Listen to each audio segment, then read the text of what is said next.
তন্দুরি রুটি খেতে ইচ্ছে করলেই যে রেস্টুরেন্ট থেকে আনাবে সেটা আর করতে হবে না, কারণ আমি আজ নিয়ে চলে এসেছি কোনো রকম ইস্টের ঝামেলা ছাড়া আর তন্দুর ছাড়াই তন্দুরি রুটি। খুব সহজেই তোমরা বানিয়ে নিতে পারবে এই তন্দুরি রুটি।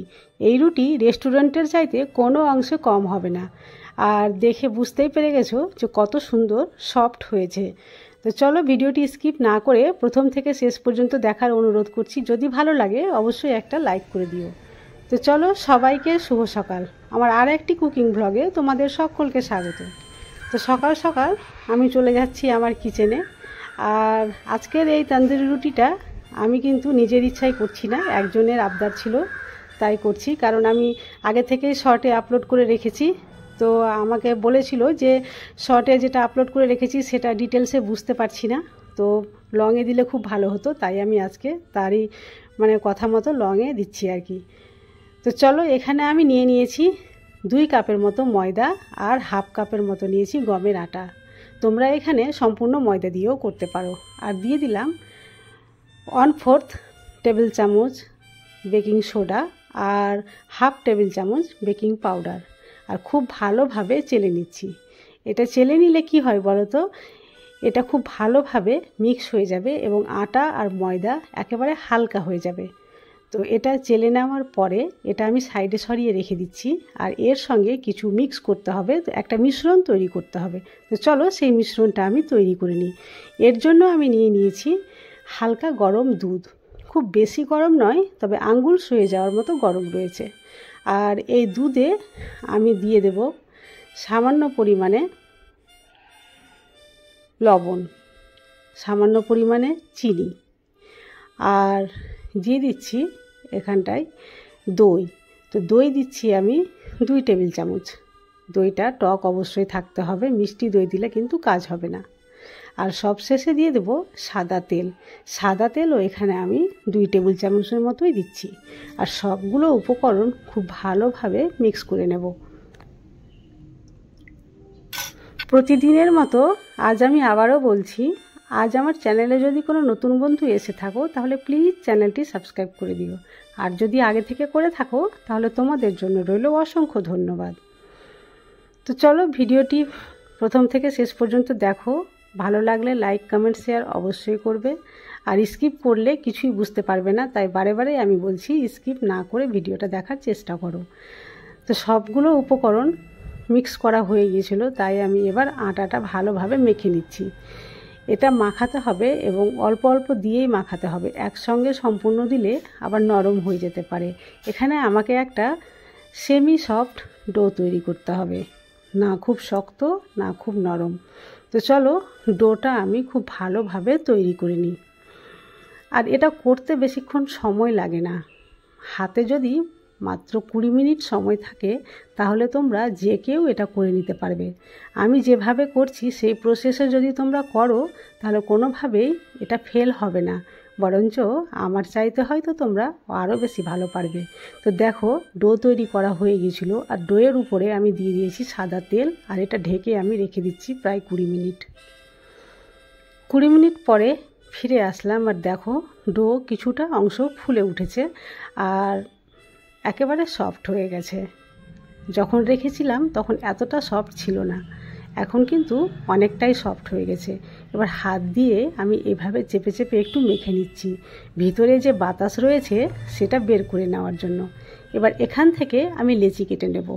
এখানে রুটির মতো করে লেচি কেটে নিচ্ছি। এখানে আমার মোট 5টা রুটি হবে, তাই 5টা লেচি কেটে নিলাম। লেচি কেটে এটা আমি সাইডে সরিয়ে রাখছি। আর চলো এবার আমি রুটিগুলো বেলে নিই। রুটি বেলার আগে তোমাদের দেখিয়ে দিই আগে যে আমি আজকে রুটিটা কিসে তৈরি করছি। হ্যাঁ, দেখে ঠিকই বুঝতে পেরেছো, এই হাঁড়িতেই আমি আজকে রুটি তৈরি করব। তো হাঁড়ির পেছন দিকে করব। তো চলো এবার আমি রুটিগুলো বেলে নিই। আর অন্যদিকে গ্যাসের ফ্লেম অন করে হাঁড়িটা উপর করে বসিয়ে রেখেছি যাতে প্রিহিট হয়ে যায়। এবার রুটিটা বেলা হয়ে গেছে প্রায়। এর উপর থেকে সামান্য পরিমাণে কালো জিরে আর ধনে পাতা কুচি দিয়ে আবারও বেলে নেব। রুটি বেলা হয়ে গেছে, আর এটা খুব বেশি মোটাও করতে হবে না আর খুব বেশি পাতলাও রাখতে হবে না। এর থিকনেসটা আমি তোমাদের একটু কাছে থেকে দেখিয়ে দিচ্ছি। এই যে দেখো, এই থিকনেস দেখে তোমরা নিশ্চয়ই বুঝতে পেরেছো রুটিটাও কেমন রাখতে হবে। এবার রুটিটা উল্টে দিলাম আর হাতে জল নিয়ে এইভাবে উল্টো দিকে একটু জল আঙ্গুল দিয়ে দিয়ে ড্যাব ড্যাব করে নিচ্ছি। আর এটা কেন করছি চলো একটু পরেই বুঝতে পারবে। এবার এগিয়ে যাই হাঁড়ির দিকে। যে হাঁড়িটা উপর করে রেখেছিলাম এতক্ষণে গরম হয়ে গেছে। আর রুটি এইভাবে হাঁড়ির উপরে দিয়ে দিলাম। তো যেই দিকটায় জল লাগিয়েছিলাম সেই দিকটাই হাঁড়ির উপরে দিলাম। আর গ্যাসের ফ্লেম রেখেছি মিডিয়াম টু হাইয়ে। আর দেখো কত সুন্দরভাবে রুটি ফুলে আসছে। আর রুটি হতে একদমই সময় লাগে না, মাত্র 3 মিনিটের মধ্যে রুটি তৈরি হয়ে যায়। দেখো 1.5 মিনিটের মধ্যে এক পিঠ হয়ে গেল। আর এটা এইভাবে উল্টে উল্টে উপর থেকে সেঁকে নিতে হবে। আর জলটা কেন লাগিয়েছিলাম এবার নিশ্চয়ই বুঝতে পেরেছো। জল যদি না লাগাতাম তাহলে হাঁড়ি থেকে এটা ছুটে পড়ে যেত। তাই জল অবশ্যই লাগাতে হবে। যতবার রুটি করবে ততবারই রুটিতে জল লাগাতে হবে, না হলে এইভাবে উল্টে পাল্টে সেঁকার সময় রুটিটা হাঁড়ির তলা থেকে খুলে পড়ে যাবে। তো চলো, রুটি খুব সুন্দরভাবে তৈরি করা হয়ে গেছে। এবার হালকা একটু ঘি নিয়ে এর উপরে লাগিয়ে নেব। আর তোমরা যদি ঘি পছন্দ না করো তাহলে এটা স্কিপ করতে পারো। আর এটা কত সহজে উঠে আসছে এই যে দেখো। আর উল্টো দিকটাও দেখো কত সুন্দরভাবে সেঁকা হয়েছে। এটা তুমি যাকে খেতে দেবে সে কোনোভাবেই বুঝতে পারবে না যেটা তুমি বাড়িতে নিজে তৈরি করেছো, ভাববে নিশ্চয়ই তুমি রেস্টুরেন্ট থেকে অর্ডার দিয়েছো। তো চলো তোমাদের সুবিধার্থে আরও একটা রুটি আমি এইভাবে করে দেখাচ্ছি। প্রতিদিনই আমি এই ধরনের সহজ সরল রেসিপি তোমাদের সামনে নিয়ে আসি। তো এই ধরনের রেসিপি তোমাদের কেমন লাগে আমাকে কমেন্ট করে অবশ্যই জানাবে। আর যদি এই ধরনের রেসিপি তোমাদের ভালো লেগে থাকে তাহলে চ্যানেলটি অবশ্যই সাবস্ক্রাইব করে নিও, কারণ তোমাদের একটা সাপোর্ট আমাকে ভিডিও করতে উৎসাহিত করবে। আজ আমি এই পর্যন্ত যখন এসেছি একমাত্র তোমাদের সাপোর্টের জন্যই। তোমাদের সাপোর্ট না থাকলে হয়তো এতদূর পর্যন্ত আমি এগোতে পারতাম না। তার জন্য তোমাদেরকে অসংখ্য ধন্যবাদ জানাই। তোমাদের সঙ্গে কথা বলতে বলতে দেখো এইদিকে আরও একটা রুটি রেডি হয়ে গেল। আর রুটিটা কত তাড়াতাড়ি হলো তোমরা দেখেই বুঝতে পারছো। মনে হচ্ছে এক পলকেই রুটিগুলো কমপ্লিট হয়ে গেল তৈরি করা, তাই না? তো চলো রুটিগুলো এখন আমি সার্ভিং প্লেটে নিয়ে নিচ্ছি।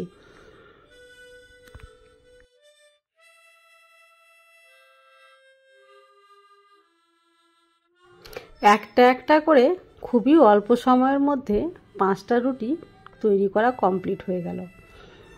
আর ঈশান আজকে স্কুল যাচ্ছে, তো এই রুটিগুলোই খেয়ে যাবে। তো ওর সঙ্গে আমি করেছিলাম চিকেন ভর্তা, কিন্তু যেহেতু সকাল সকাল ভিডিওটা শ্যুট করছি তো চিকেন ভর্তার রেসিপিটা তোমাদের সঙ্গে শেয়ার করতে পারছি না, কারণ ভিডিও শ্যুট করতে অনেক সময় লেগে যাচ্ছে। আর যেহেতু আমি চিকেন ভর্তার রেসিপি আমি এর আগে আপলোড করে রেখেছি শর্টে, যদি তোমরা দেখতে ইচ্ছুক থাকো লংয়ে তাহলে আমাকে কমেন্টে অবশ্যই জানাবে। আমি নতুন করে আবার তোমাদের জন্য লংয়ে একটা ছেড়ে দেব। তো চলো, দেখতেই পাচ্ছ রুটিগুলো কতটা সফট হয়েছে। তো এবার আমি এই রুটিগুলো সার্ভ করে নিচ্ছি। আর দেখো এই যে দিয়ে দিলাম এখানটায় চিকেন ভর্তা আর 3টে নান বা তন্দুরি রুটি, আর পার্শ্বে রেখেছি এইভাবে কেটে রাখা পেঁয়াজ। দেখে মনে হচ্ছে কোনো রেস্টুরেন্টের খাবার, তাই না? তো এবার এটা আমি ঈশানকে দিয়ে আসি, সে খেয়ে তারপরে স্কুলে চলে যাবে। আজ তাহলে এই পর্যন্তই, দেখা হবে নেক্সট কোনো রেসিপি ব্লগে। ততক্ষণ পর্যন্ত তোমরা সবাই সুস্থ থাকো, ভালো থাকো।